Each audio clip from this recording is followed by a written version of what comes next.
اهلا بكم. اليوم غادي ندير معكم خبيزات صغيره ديال الفطور صحيين 100% ومقويين ممتازين. غادي نستعمل فيهم طحين ديال الذره، البلبوله ديال الشعير اللي غادي نطحنها، الشوفان غادي نطحنو، طحين ديال الحمص، زريعه الكتان نصف مقدار بالنسبه للمقادير الاخرى، بيضه كامله، 7 غرام ديال خميره الخبز، وهنا مجموعه ديال المنسمات كما تشوفوهم. غادي نكتب لكم الاسماء ديالهم على الشاشه. المنسمات فيهم حبه سوداء، ملح، خرقوم، حبه حلاوه، حباق، قرفه، زعتر وكرويه. المكونات اللي عندي صالبين غادي نطحنهم ندوزهم في الصفايه باش نتاكد بان ما بقاوش فيهم طراف كبار، ونجمعهم كلهم في اناء.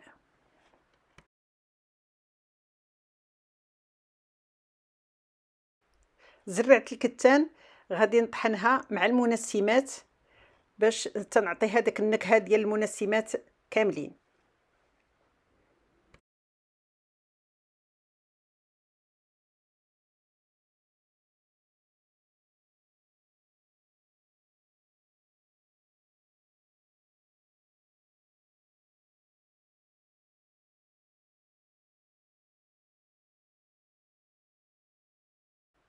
دابا غادي نضيف 2 معالق كبار ديال زيت الافوكا.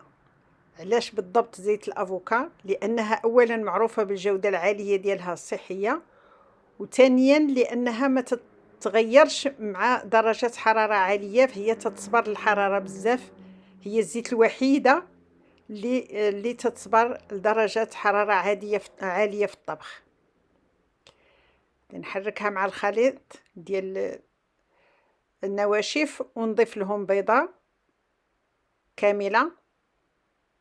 هنا الا لاحظتوا رحنا تنستعملوا تقريبا، تنجمعوا تقريبا طبق كامل متكامل، فيه البروتينات، فيه الفيتامينات، فيه الاملاح المعدنيه، فيه الالياف، فيه جميع الاشياء اللي الجسم ديالنا غادي يحتاجها.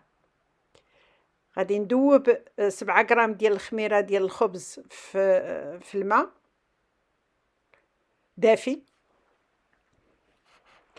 هنا كما تشوفوا عندي 7 غرام اولا معلقه كبيره ديال الخميره.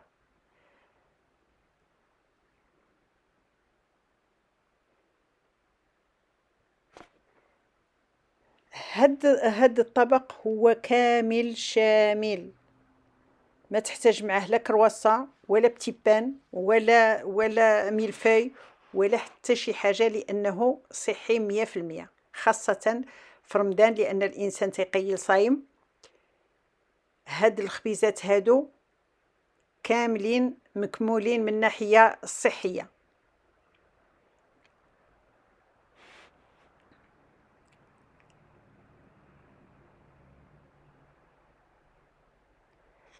لان الانسان الا كلا شي حاجه ماشي مقويه في الليل وظل صايم النهار كامل تيضر صحته وتيقيل سخفان وشده الدوخه. من الاحسن الانسان يعطي للجسم ديالو اللي تيطلب في الليل باش يصبر للنهار. هنا غادي نضيف الماء حتى نحصل على عجينه مرخوفه، لان ما نساوش بان الشوفان تيشرب الماء، زريعه الكتان تشرب الماء، طحين الحمص تيشرب الماء، الذره، المكونات اللي عندي هنايا كاملين شويه تيشربوا الماء. اذا غادي ندير عجينه مرخوفه نخلطها مزيان، ومن بعد غادي نخليها ترتاح وتختمر على خاطرها.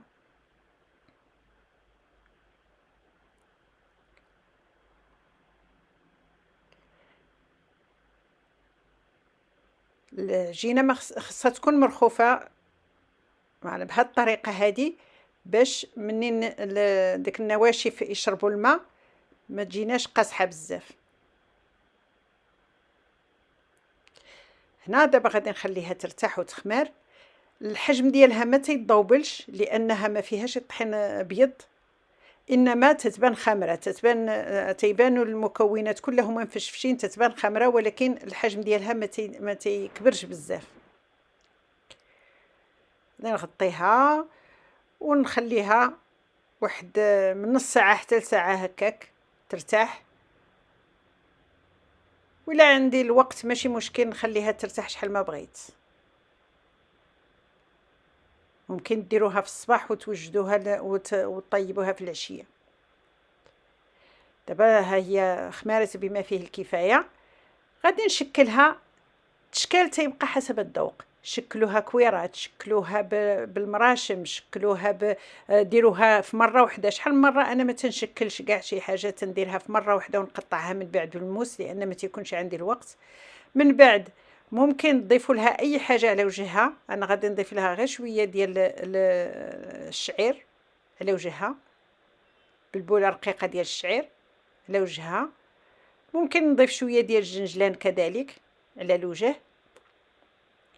داكشي اللي ديال التزواق تيبقى حسب الذوق. ممكن تضيفوا مكسرات، ممكن تخليوهم هكاك، تخليوها هكاك. دابا غادي ندخلها ل 180 درجه واحد نص ساعه. ها هما واجدين، الخبيزات تيجيو رائعين صحيين. دابا الا بغيت نزوقهم، الا بغيت ناكلهم مع شي حاجه اخرى. هنا مثلا عندي اللوز، عندي البصل القصبي، عندي الحبق، عندي المعدنوس. ممكن نستعملهم، نضيف معاهم كريم طبيعيه بدون سكر، نخلطها معاهم ونكون خليط. سواء درتو فوق الكريسات او لا نحطو في الطبله ندوزو به دوك الكريسات.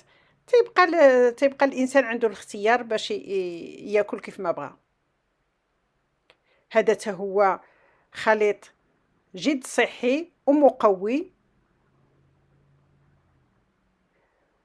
وممتاز، لا في المذاق ولا في المكونات اللي فيه. انا غادي نستعملو معكم مثلا على قريصه واحده لان باقي الوقت باش نصاوب الاخرين كاملين بهذه الطريقه مثلا. وتيبقى كل واحد عنده الاختيار.